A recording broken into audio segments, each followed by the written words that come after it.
You mentioned you trained 6 days per week, and was that the majority throughout the majority of your career? Did you ever experimented with less frequency? Because I know guys like who never. What was the reason for that? Because I'm going to mention a few names who you're familiar with. I'm sure you have like Lee Williams, Ian Duckett. They tend to steer on the side of, again, heavier training, but less frequency, and you tend to do more training frequency. Do you think that frequency in and of itself, again, more repetition, etc., that can play a role with maybe more injury risk? Definitely. But what's your take on that? What's your take on that? And why didn't you experiment with less throughout your career? What was the main reason? As I said, I train by feel. I love training. I just love it. And if I was doing bench press, for example, and I only did one work set, I'd feel like I hadn't done anything. So I usually do 6, 7, sometimes 8 work sets per exercise, but I don't do many exercises. That's the key. So if I was training chest, for example, I'd do 2 exercises back in the day. I'd do dumbbell bench press and weighted dips. And that was all I ever did. I never did any flies. There's no cables. There's nothing. It was all very, very basic. For example, back training, all that was chin-ups and rowing. And that's all I did, you know, with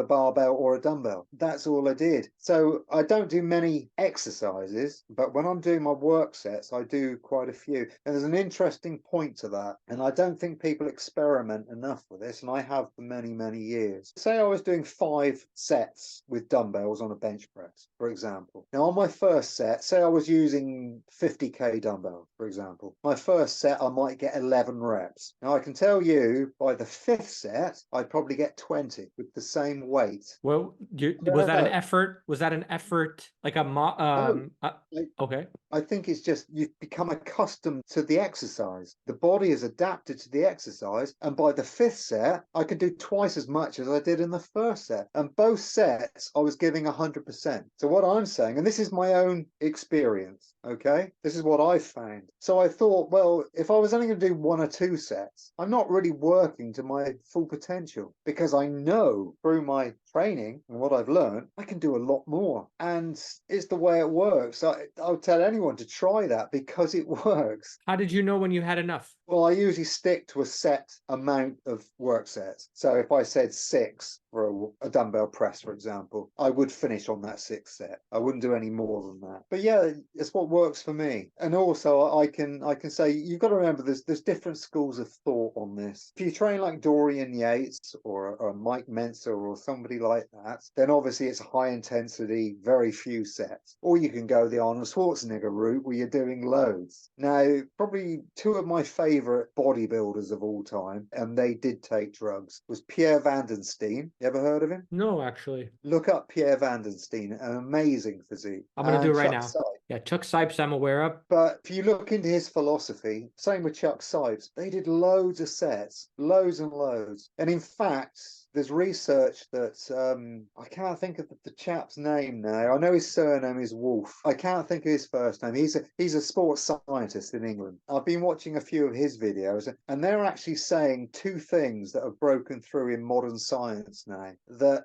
if you want to get your full potential of muscle growth, you really have to do a lot of sets. They're saying that the latest research is saying, and when I say a lot of sets, they're talking probably around 50 sets per muscle a week, work sets, around about that kind of area. And also they came through with what they found is that long range partial exercises are the most effective. Well, they're saying that recruits more muscle fiber and is better for actual muscle growth than any other reps. What do you think about that? Given what you did during your career, obviously you stayed away from the length and end, and you built an impressive physique. I did. So yeah. Yeah, exactly. I did a lot of sets, but I guess I was still doing a partial range, but it was just a little bit higher. So I was doing in the center of the movement rather than the bottom half. Maybe I would have added a little bit more if I was doing that. I don't know. What I do know, though, is that people need to be careful with those lengthened partials, because the extreme end of the range is where arguably the higher risk injuries can come into play. way if you're using a lot of inertia in these I lengthened. totally agree. Yeah. Totally agree. So And maybe that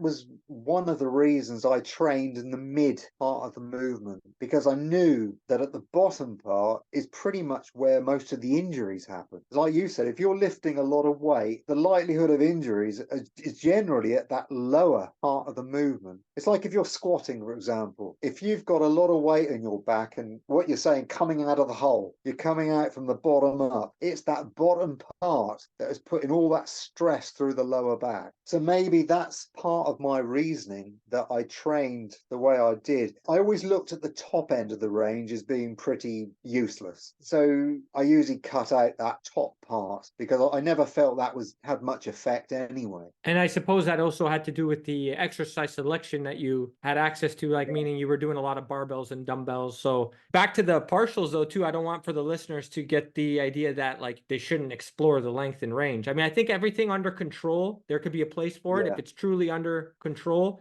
and what exercises you're doing, the tools you're using. Yeah. So I think I think there's layers to it, right? everyone should experiment. You sort of take all avenues, and as I said, it's feel. You've got to train the way your body wants to train. We're all different. Some people thrive on a long, full range of movement and they won't come away from that. But I never found that any good at all. And when I did do that, I did happen to, if I was picking up injuries, I certainly got more injuries through that. For example, if I was doing chin-ups or pull-ups, now I would usually come down to a position where I'd come to about there at the top. So I was above or below the chin actually. But then I dropped down to about a 3/4 to there, not full range. If I dropped down to full range, I used to tear my triceps. And I've had many tricep injuries through doing long range chin-ups. So I used to stop at a 3/4 and I still built a very, very good back. So it was all experimentation with me. As I said, first and foremost, I do things by feel. Remember, the one thing that I've always done, and I'm a stickler for it, is constant tension.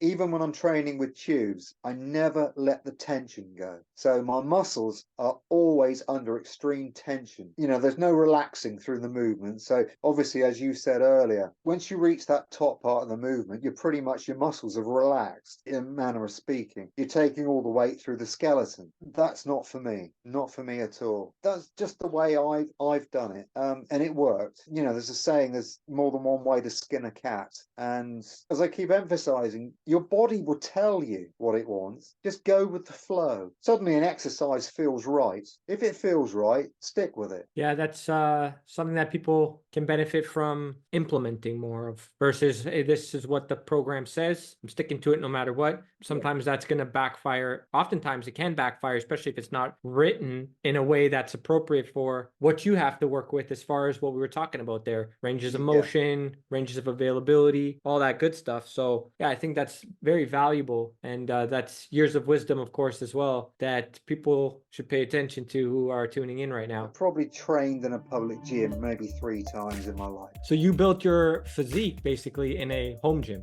In a garage. Yeah, a rundown garage with the most basic of equipment. There's nothing special about my training. There never has been. It's been the most Spartan, basic routine that anyone ever could ever have. Why don't you break that down though?